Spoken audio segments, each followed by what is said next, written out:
Why does Trump declare victory while experts speak of defeat? Last Sunday, on his 80th birthday, President Donald Trump stood on the South Lawn of the White House. Rain was falling. He did not seem to care. He was waiting for the moment he could declare victory in a war that lasted 100 days, claimed thousands of lives, and added an estimated $37.5 billion in extra energy costs for American consumers alone. On Truth Social, Trump wrote, "The agreement with the Islamic Republic of Iran is now complete. Congratulations to everyone." He ordered the reopening of the Strait of Hormuz and declared, "Ships of the world, start your engines, let the oil flow." In Tehran, the picture looked very different. State television broadcast a different message. America was forced to sign an agreement to end the war.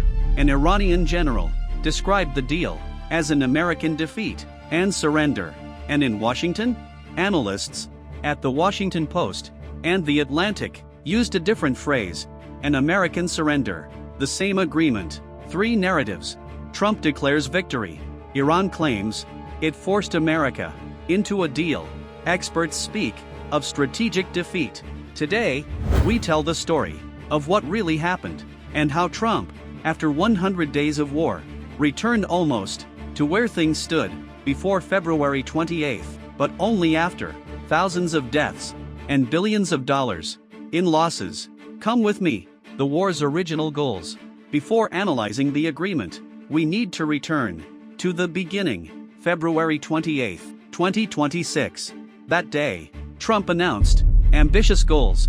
He promised peace in the Middle East and peace around the world.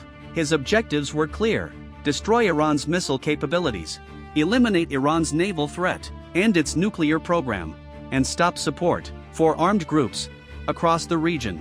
100 days later, what was actually achieved? Iran's missiles survived. Reports citing American intelligence assessments indicate that Iran restored most of its missile infrastructure and retained much of its pre-war arsenal. Last Sunday, Iran launched ballistic missiles toward Israel. The previous week, missiles were fired toward Jordan. Trump himself acknowledged in an interview that Iran still retained part of its missile capabilities. For critics, that was an admission of failure. Iran's Navy remains active. U.S. Central Command continues to report naval activities by Iran and the Revolutionary Guard in the Gulf. This suggests Iran's maritime capabilities were weakened, but not destroyed. The nuclear program continues. Secretary of State Marco Rubio acknowledged that Iran's nuclear program remains in place. Trump himself admitted that Iran still possesses enriched uranium stockpiles. Regional networks endure.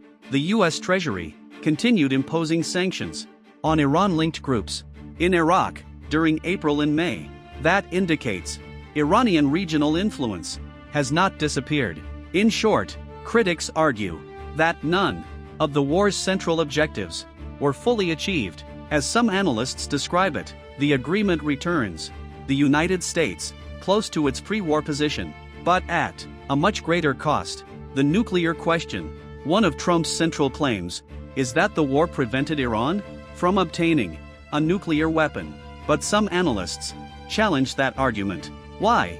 Because under the 2015 nuclear agreement, the JCPOA, Iran had already committed not to pursue nuclear weapons before the United States withdrew from the agreement. Many observers argued that the framework had placed limits on Iran's program. Critics also note that before the war, Iran was not believed to be on the verge of building a nuclear bomb. Now, after months of conflict, some fear Tehran may have stronger incentives to accelerate its program under fewer restrictions. One commentator used an old analogy: a man throws lion powder out of his window. When told there are no lions nearby, he replies, "Exactly, the powder is working." The point? Sometimes it is difficult to prove what a war actually prevented. The economic reality, perhaps the strongest force pushing Trump toward an agreement, was not military, it was economic. Research estimates suggest the conflict added approximately $37.5 billion in energy costs for American consumers. Consider the numbers.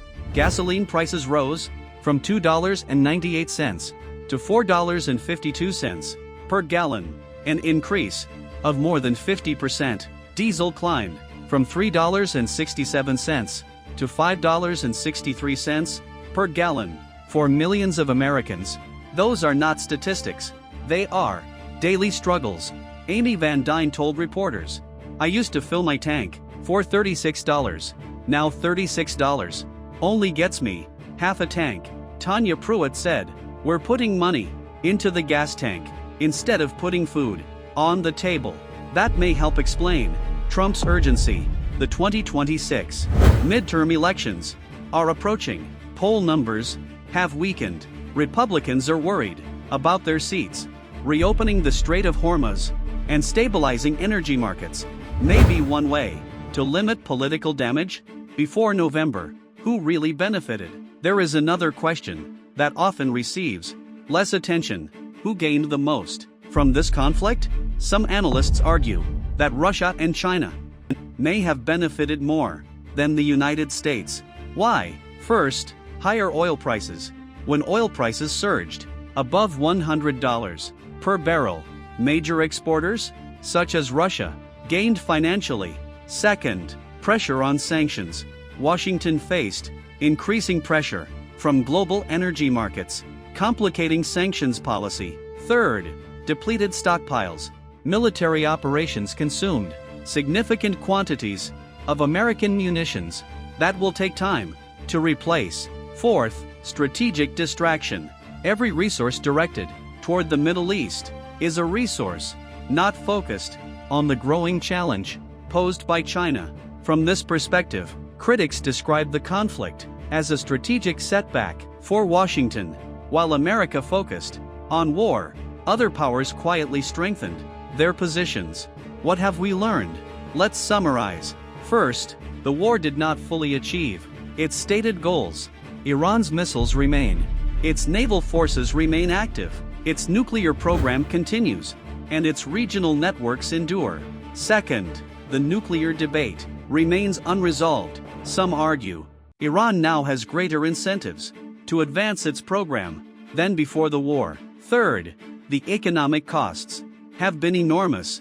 American consumers absorbed tens of billions of dollars in additional energy expenses. Fourth, some analysts believe Russia and China emerged as major beneficiaries, while Washington absorbed much of the burden. Fifth, the agreement may bring the region closer to where it stood before February 28th, but only after immense costs.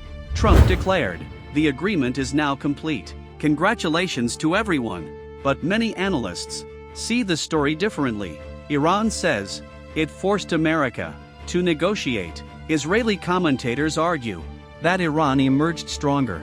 Republicans in Congress worry about the political consequences. So who actually won?